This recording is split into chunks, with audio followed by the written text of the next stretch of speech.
Good morning. Actually, afternoon. This is Mr. Gary Tate here. I'm going to be going over my ebook called Daddy, Where Are You? Healing the Child Within. I'll just touch on some of it.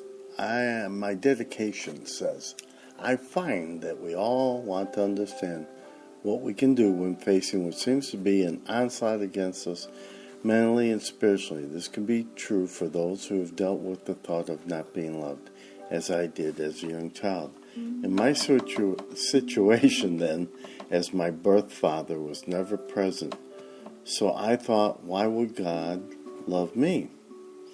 This can be especially true if there were or are any negative feelings, actions, or thoughts that could prevent us from moving on towards wholeness. It has been said, best to forgive and move on. And this is what I believe we all need to strive for. That is because otherwise the past can continue to control and hold on to us. This truly has become my progression and my goal, not to let what was given to me in Vietnam be forgotten. That's for sure. Nor wasted by my lack of effort or bad decisions.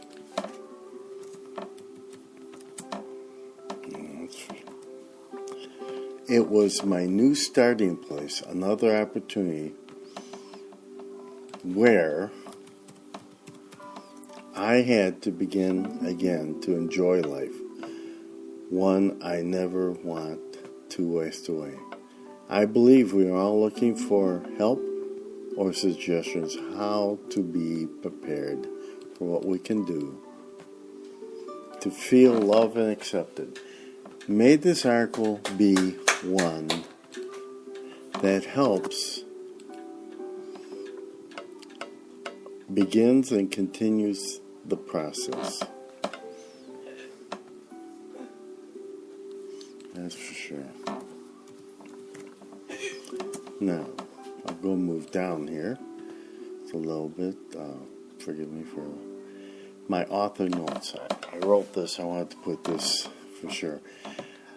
I am the son of a single mother, so I want to address this situation. She never graduated from 8th grade, had 4 boys, worked as a waitress, and had a husband that left her after the last boy, the 4th pregnancy, was born, and was an alcoholic who died at 52 because of his heavy drinking.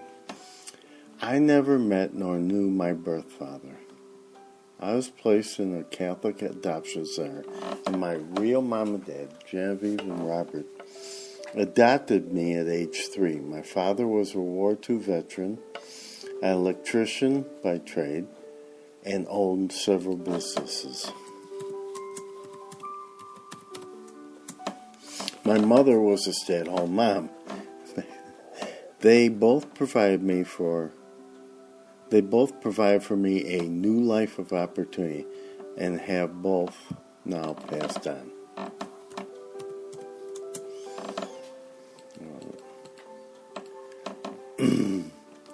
Last year, about 2015, at a conference in Orlando, Florida, where a speaker who spoke on those who fell alone. This thought rocked me to my knees almost. My heart was pounding, my head reeled, as I almost started to cry uncontrollably as I shared on my birth dad in Chapter 1. He motioned to the people to reach out and see if anyone needed to be ministered to. I caught myself looking around the audience and seeing a young boy, Riley, being comforted by a couple ladies. At first I thought it was best to let them console him. I started to walk towards him and had no real plan what to do next. As I looked at him and the ladies backed away, I found myself hugging him and saying, I love you. We just seemed to connect with each other at that moment. Though I could have been his grandfather. He replied back, I love you too, as he just stood there smiling and seemed very happy. His mom said, "This is so new to him. He has never had this experience before." She had no idea how this has affected me to this very day. That's so true. And a few months ago at my local church, there was a young boy at Wednesday night meeting. I walked up and spoke to him like I did to Riley.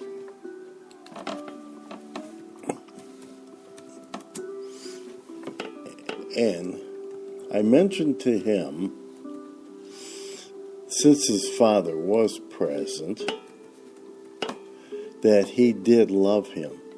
Beyond all that may come about, I saw the attention he received from his dad that was obvious to me and should be to him as well. Maybe we all need to hear, "I love you." As I've written on Stress and Charm are familiar with veterans like me, Vietnam veterans, and so